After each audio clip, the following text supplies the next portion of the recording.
اعوذ باللہ من الشیطان الرجیم بسم اللہ الرحمن الرحیم۔ عزیز طلباء، آج ہم جماعت نحم کے اسلامیات کا 8واں سبق شروع کر رہے ہیں۔ آج کے سبق میں ہم سورۃ انفال کے الدرس الاول جیم کے آیت نمبر 20 تا 28 کا جو ایکسرسائز ہے، اس کے مشقی سوالات ہے، اس کو حل کرنے کی کوشش کریں گے۔ تو سوالات میں جو پہلا سوال ہے وہ ہے الکلمات والتراکیب، یعنی اسی رکوع کے مشکل الفاظ کے معنی سمجھنے کی کوشش کریں گے۔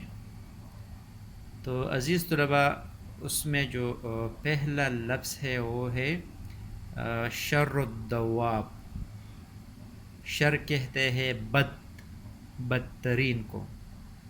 دواب جمع ہے دابتن کی۔ دابتن زمین پر ہر چلنے والے جاندار کو دابا کہتے ہیں، جس طرح انگلش میں کہتے ہیں آرگینزم، اسی طرح عربی میں ہے دواب، دابتن، اس کی جمع دوابہ ہے۔ تو لیکن یہاں اس سے مراد ہم عرف و محاورہ میں دوابہ کہتے ہیں جانوروں کو، چار پاؤں پر چلنے والے جانوروں کو دواب کہتے ہیں۔ تو شر الدواب کے معنی ہے بدترین قسم کے جانور۔ استجیبو، یہ جواب سے ہے، تو استجیبو کا معنی ہے حکم مانو یا پکار کا جواب دو۔ استجیبو، پکار کا جواب دو۔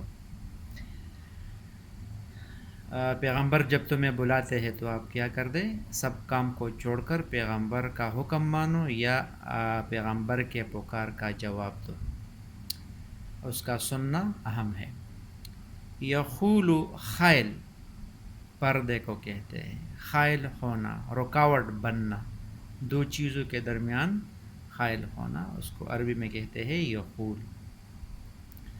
مستضعفون، ضعیف سے ہے، مغلوب یا بے زور، ہم کہتے ہیں ضعیف۔ مستضعفون، کمزور، بے زور یا مغلوب۔ یتخطف کے معنی ہے وہ اچک لے یا اڑا لے۔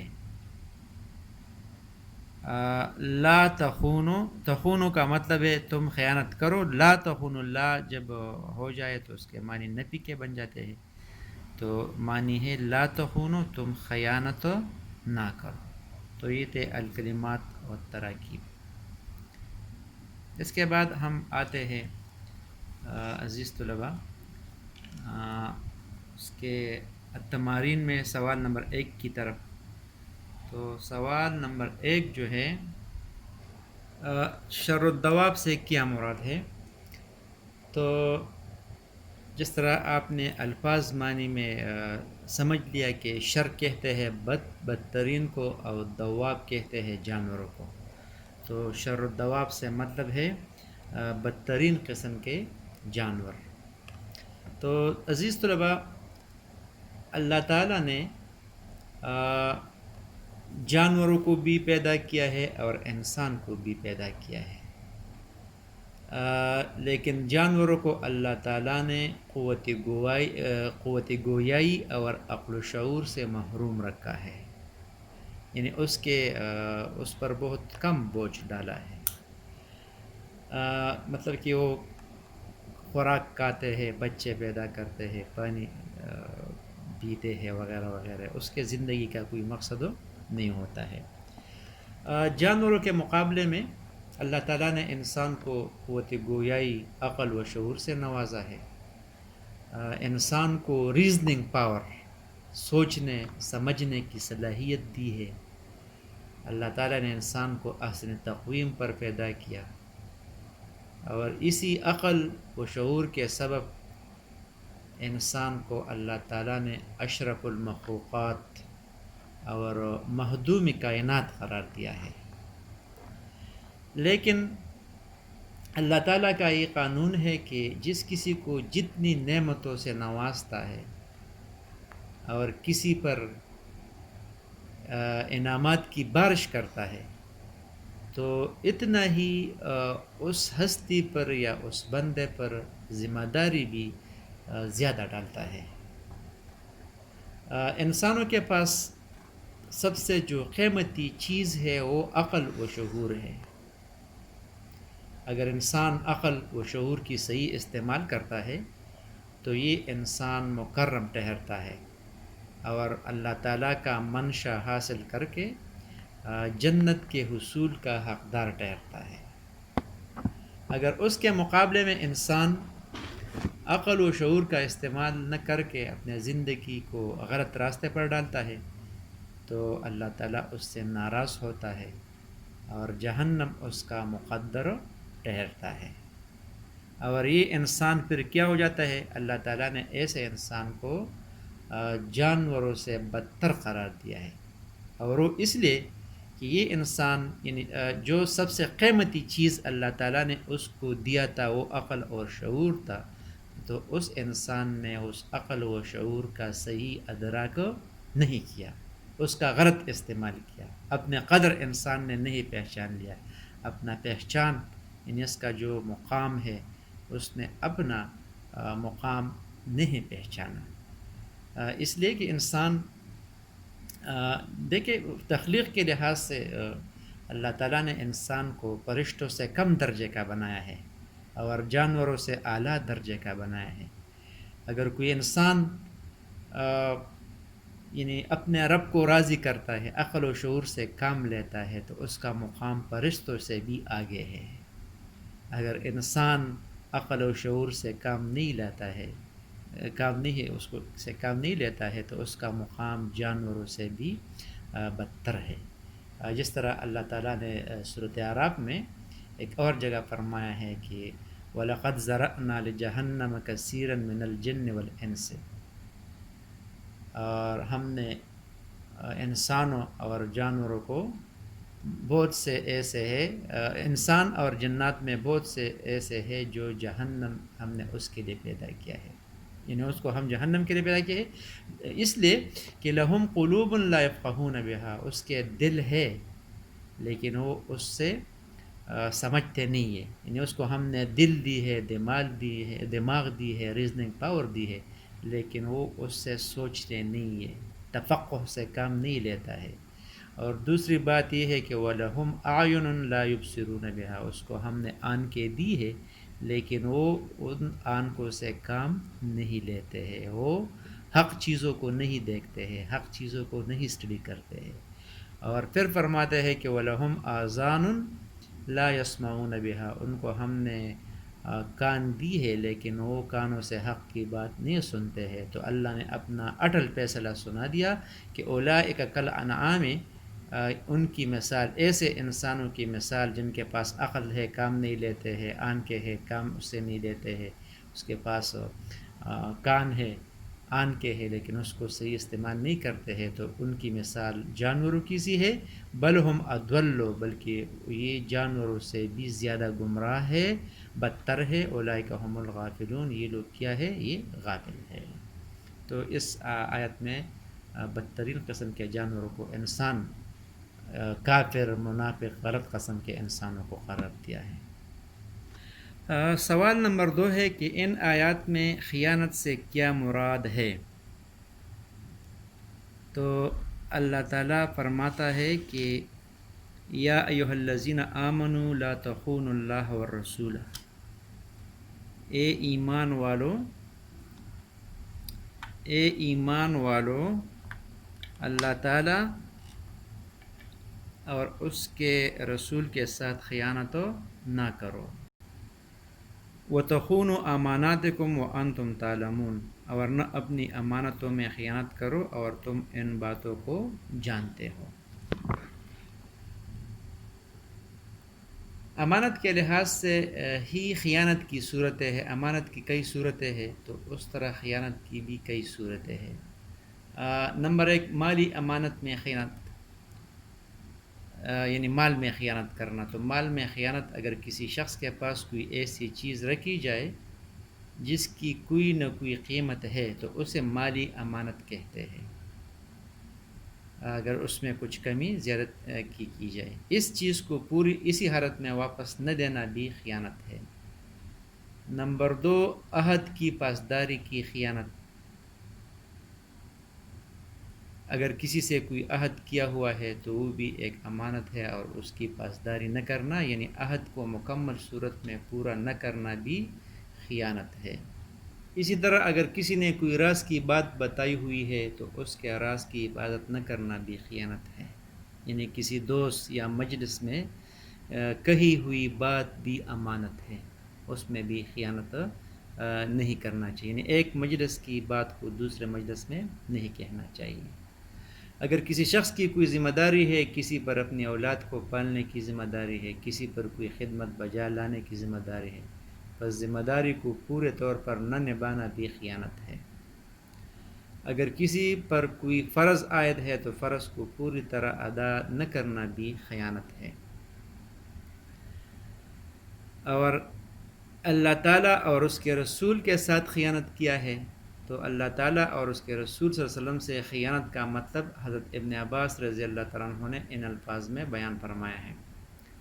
آپ رضی اللہ تعالیٰ فرماتے ہیں کہ فرائض کو ترک کر کے اللہ تعالیٰ کے ساتھ خیانت نہ کرو اور سنت کو چھوڑ کر رسول اللہ صلی اللہ علیہ وسلم سے خیانت نہ کرو. تو مطلب یہ ہے کہ فرض ادا نہ کرنا یہ اللہ تعالیٰ کے ساتھ خیانت ہے اور سنتوں کو چھوڑنا اس کو ادا نہ کرنا یہ رسول پاک صلی اللہ علیہ وسلم کے ساتھ خیانت ہے. عزیز طلباء، اسی طرح ہم اب آتے ہیں مندرجہ ذیل عبارات کا مفہوم بیان کیجیے. تو اس میں جو پہلا مفہوم وَلَا تَكُونُوا كَالَّذِينَ قَالُوا سَمِعْنَا وَهُمْ لَا يَسْمَعُونَ، یعنی ان لوگوں کی طرح نہ ہو جاؤ جو کہتے تھے کہ ہم نے سن لیا مگر وہ نہیں سنتے تھے. سن لینے سے مراد حق بات کا سننا ہے اور سننے کے 4 درجات ہیں. ایک یہ کہ کوئی آواز صرف کانوں سے سن لی مگر نہ اس کو سمجھنے کی کوشش کی، نہ سمجھا اور نہ اس پر اعتقاد و اعتماد کیا اور نہ عمل کیا. پہلا درجہ سننے کا یہ ہے.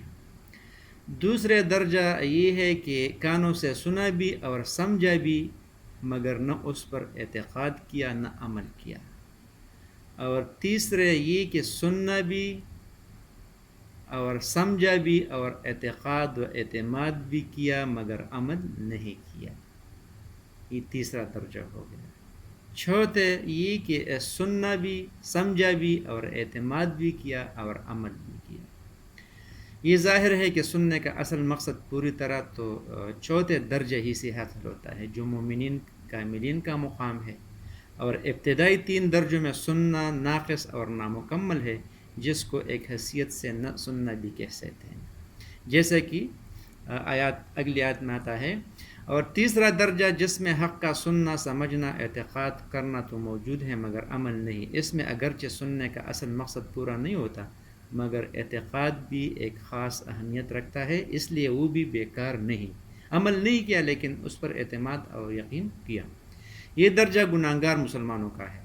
اور دوسرا درجہ جس میں صرف سننا اور سمجھنا ہے، نہ اعتقاد ہے نہ عمل، یہ منافقین کا درجہ ہے کہ قرآن کو سنتے بھی ہے، سمجھتے بھی ہے اور ظاہر میں اعتقاد و عمل کا دعویٰ بھی ہے مگر حقیقت میں عقیدے اور عمل سے خالی ہے.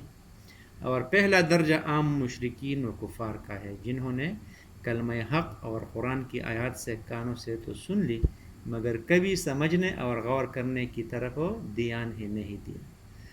آیت مذکورہ میں مسلمانوں کے خطاب ہے کہ تم لوگ حق بات کو سن تو لیتے ہیں، یعنی سننا، سمجھنا، اعتقاد رکھنا تو تمہارے طرف سے موجود ہے مگر آگے اس پر عمل بھی پورا کرو، اطاعت سے روگردانی نہ کرو تاکہ سننے کا اصل مقصد مکمل ہو جائے.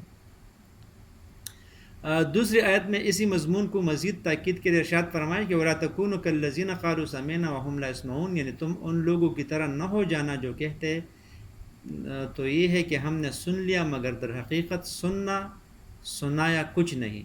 ان لوگوں سے مراد عام کفار بھی ہے جو سننے کا دعویٰ کرتے ہیں اعتقاد کا نہیں کرتے، اور منافقین بھی ہے جو سننے کے ساتھ ساتھ سمجھنے اور اعتقاد رکھنے کے بھی مدعی ہے، مگر حقیقت یہ ہے کہ غور فکر اور صحیح سمجھ سے یہ دونوں محروم ہے، اس لیے ان کا سننا نہ سننے کے حکم میں ہے۔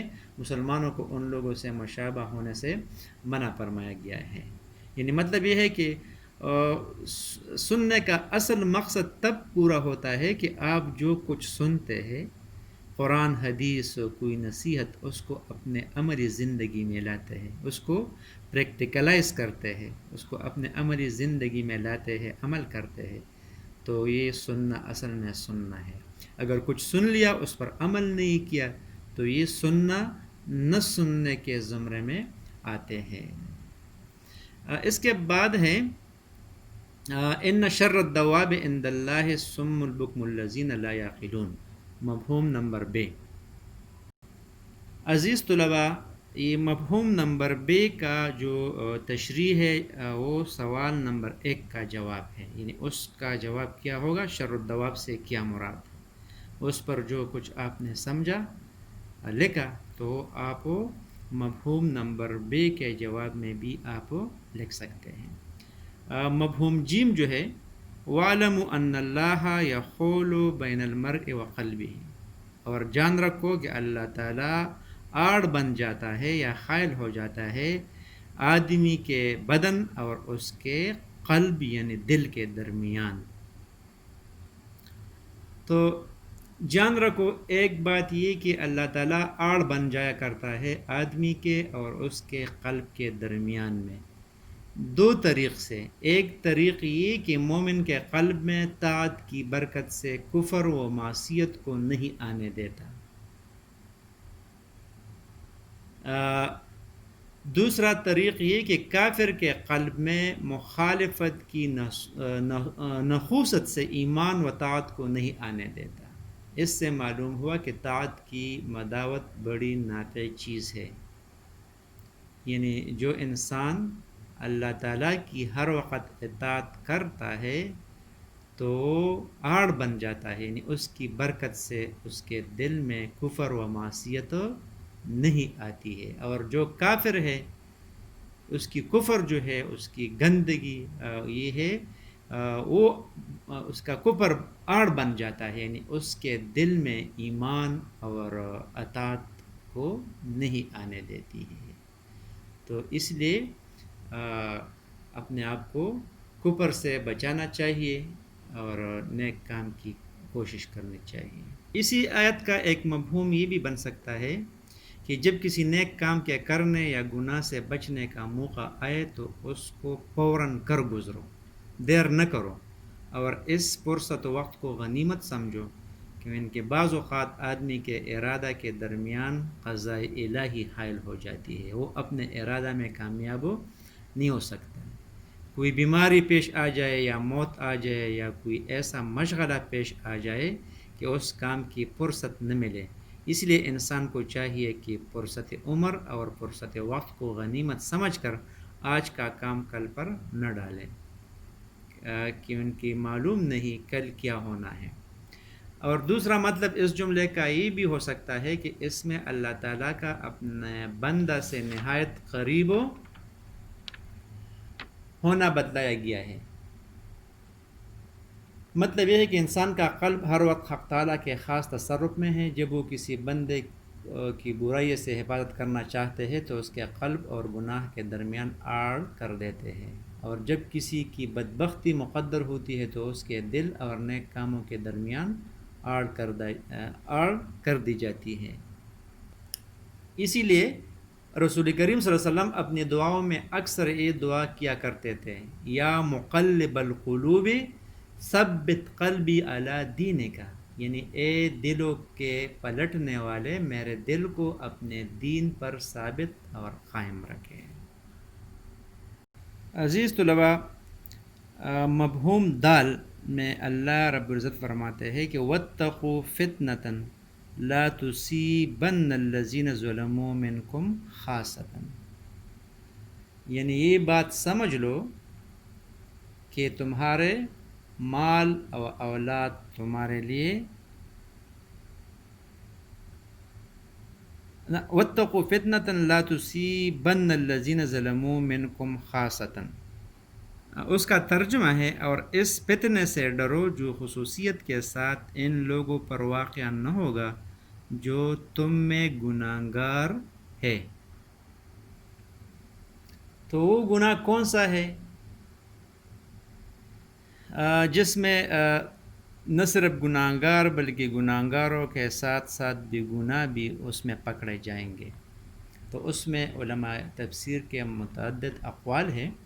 بعض حضرات نے فرمایا کہ یہ گناہ امر بالمعروف اور نہی عن المنکر، یعنی لوگوں کو نیک کاموں کی ہدایت اور برے کاموں سے روکنے کی جدوجہد کا ترک کر دینا ہے۔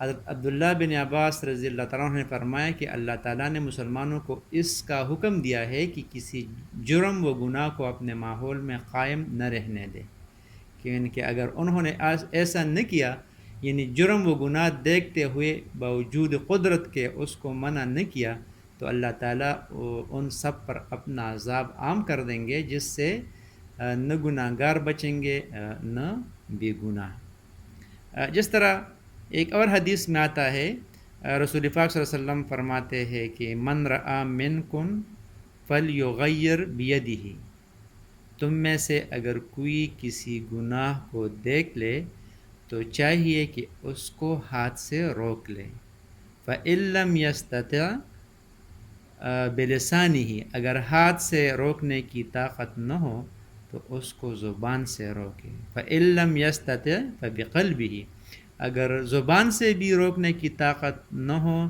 تو دل میں اس کو برا سمجھے، وذالک اضعف الایمان، اور یہ ایمان کا سب سے کمزور درجہ ہے۔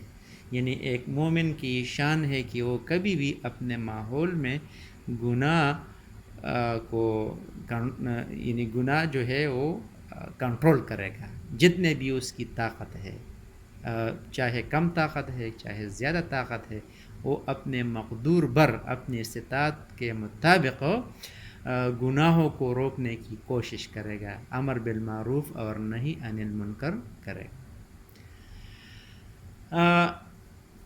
ایک اور روایت میں ہے کہ رسول کریم صلی اللہ علیہ وسلم نے فرمایا کہ اللہ تعالیٰ کسی خاص جماعت کے گناہ کا عذاب عام لوگوں پر نہیں ڈالتے جب تک کہ ایسی صورت پیدا نہ ہو جائے کہ وہ اپنے ماحول میں گناہ ہوتا ہوا دیکھے اور ان کو یہ قدرت بھی ہو کہ اس کو روک سکے، اس کے باوجود انہوں نے اس کو نہیں روکا، تو اس وقت اللہ تعالیٰ کا عذاب ان سب کو گھیر لیتا ہے۔ اسی طرح ایک اور حدیث میں حضرت ابوبکر صدیق رضی اللہ عنہ سے منقول ہے کہ حضرت ابوبکر صدیق رضی اللہ عنہ نے ایک خطبہ میں فرمایا کہ میں نے رسول کریم صلی اللہ علیہ وسلم سے سنا کہ آپ نے فرمایا کہ جب لوگ کسی ظالم کو دیکھے اور ظلم سے اس کا ہاتھ نہ روکے تو قریب ہے کہ اللہ تعالیٰ ان سب پر اپنا عذاب عام کر دے۔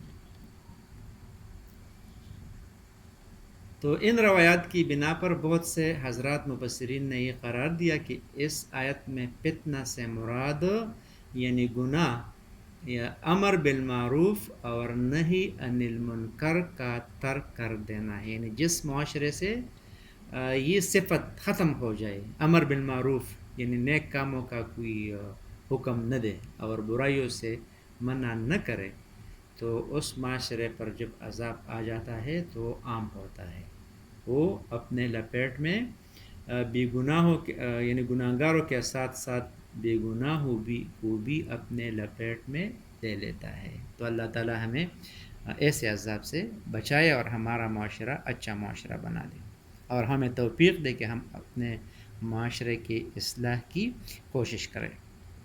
عزیز طلباء، اسی طرح مفہوم نمبر ہے میں اللہ رب العزت فرماتے ہیں کہ وَعْلَمُوا أَنَّمَا أَمْوَالُكُمْ وَأَوْلَادُكُمْ فِتْنَةٌ وَأَنَّ اللَّهَ عِنْدَهُ أَجْرٌ عَظِيمٌ، یعنی یہ بات سمجھ رکھو کہ تمہارے مال و اولاد تمہارے لیے فتنہ ہے، اور بے شک اللہ کے ہاں بہت بڑا اجر ہے، بدلہ ہے۔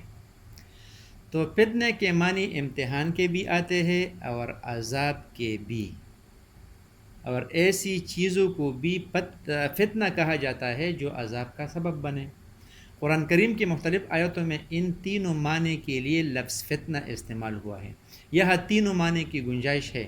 بعض اوقات مال و اولاد خود بھی انسان کے لیے دنیا ہی میں وبال جان بن جاتے ہیں، اور ان کے سبب غفلت و معصیت میں مبتلا ہو کر سبب عذاب بن جاتا ہے۔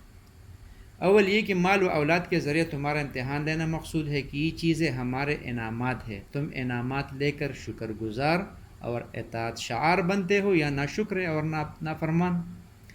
دوسرے اور تیسرے معنی یہ بھی ہو سکتے ہیں کہ مال اور اولاد کی محبت میں مبتلا ہو کر اللہ تعالیٰ کو ناراض کیا تو یہی مال و اولاد تمہارے لیے عذاب بن جائیں گے۔ بعض اوقات تو دنیا ہی میں یہ چیزیں انسان کو سخت مصیبتوں میں مبتلا کر دیتی ہے، اور دنیا ہی میں مال و اولاد کو عذاب محسوس کرنے لگتے ہیں، ورنہ یہ تو لازمی ہے کہ دنیا میں جو مال اللہ تعالیٰ کے احکام کے خلاف کمایا گیا یا خرچ کیا گیا وہ مال ہی آخرت میں اس کے لیے سام، بچھو اور آگ میں داغ دینے کا ذریعہ بن جائے گا، جیسا کہ قرآن کریم کی متعدد آیات میں اور بے شمار روایات حدیث میں اس کی تصریحات موجود ہیں۔ اور تیسرے معنی یہ کہ یہ چیزیں سبب عذاب بن جائے، یہ تو ظاہر ہی ہے کہ جب یہ چیزیں اللہ تعالیٰ سے غفلت اور اس کے احکام کی خلاف ورزی کا سبب بنے تو عذاب کا سبب بن گئی۔ آخر میں فرمائے وَأَنَّ اللَّهَ عِندَهُ أَجْرٌ عَظِيمٌ، یعنی یہ بھی سمجھ لو کہ جو شخص اللہ اور اس کے رسول کے احکام کی تعمیل میں مال و اولاد کی محبت سے مغلوب نہ ہو، اس کے لیے اللہ تعالیٰ کے پاس بہت بڑا اجر ہے۔ تو مطلب یہ ہے کہ مال و اولاد یہ بہت بڑی آزمائش ہے۔ اگر انسان کو مال اچھے کام میں لگایا، اولاد کی صحیح تربیت اور پرورش کی، تو یہ اس کے لیے نہ صرف دنیا میں فلاح کا ذریعہ ہے بلکہ آخرت میں بھی اس کے لیے فلاح و کامیابی کا ذریعہ بنے گا۔ اگر اس نے مال اور اولاد کا صحیح استعمال نہیں کیا، یعنی مال کو صحیح طریقے سے نہیں کمایا، صحیح کاموں میں خرچ نہیں کیا، اولاد کی صحیح تربیت نہیں کی، تو یہ انسان کے لیے دنیا میں بھی وبال ہے اور آخرت میں بھی وبال ہے۔ جس طرح ایک حدیث پاک کا مفہوم ہے کہ رسول پاک صلی اللہ علیہ وسلم فرماتے ہیں کہ انسان جب مر جاتا ہے تو دنیا سے اس کا رابطہ منقطع ہو جاتا ہے، لیکن 3 قسم کے لوگ ان کو فائدہ قبر میں آخرت میں پہنچا سکتے ہیں۔ تو اس میں ایک علم ہے کہ کسی نے علم حاصل کیا اور اس کو تقسیم کیا، لوگوں کو علم سکھایا، تو اس کے طلباء جب تک اس پر عمل کریں گے اس علم پر تو اس کو اس کا فائدہ قبر میں ملتا رہے گا۔ دوسرا ہے صدقہ جاریہ، یعنی دنیا میں اس نے ایسا کام کیا کہ اس کے مرنے کے بعد لوگ اس سے فائدہ حاصل کر رہے ہوں، جس طرح کسی نے مسجد بنایا، کنواں کھودا، باغ بنایا، لائبریری بنایا، ہسپتال بنایا، تو جب تک لوگوں کو اس سے فائدہ پہنچتا ہے تو یہ اس آدمی کو قبر میں فائدہ پہنچا سکتا ہے۔ تو اسی طرح ولد صالح، نیک اولاد، یعنی کسی کے اولاد ہے وہ نیک ہے، نیک اعمال کرتے ہیں، تو اولاد کے نیک اعمال میں اس کے والدین کا کیا ہے، ان کا حصہ ہے۔ اس طرح کی ایک حدیث کا مفہوم ہے کہ جس نے اپنے بچوں کو قرآن مجید کا ناظرہ سکھایا تو قیامت کے دن اس کو ایسا تاج، یعنی قیامت کے دن اس بچے کے والدین کو ایسا تاج پہنایا جائے گا جس کی روشنی سورج اور چاند کی روشنی سے زیادہ ہوگی۔ تو اسی حوالے سے والدین اور مال انسان کے لیے بہت فائدہ مند ہے اگر وہ کیا کرے، اس سے یعنی بچوں کی صحیح تربیت کرے اور مال کو صحیح طریقے سے استعمال کرے، ورنہ اس کے بالعکس ہوگا، اس کے لیے فتنہ اور وبال ہوگا۔ تو اللہ تعالی ہمیں توفیق دے دے کہ ہم اپنے مال کو صحیح راستے میں خرچ کریں اور اپنے والدین کی صحیح تربیت کریں۔ تو آج کے لیے عزیز طلباء اتنا ہی کافی تھا. وما علینا الا البلاغ.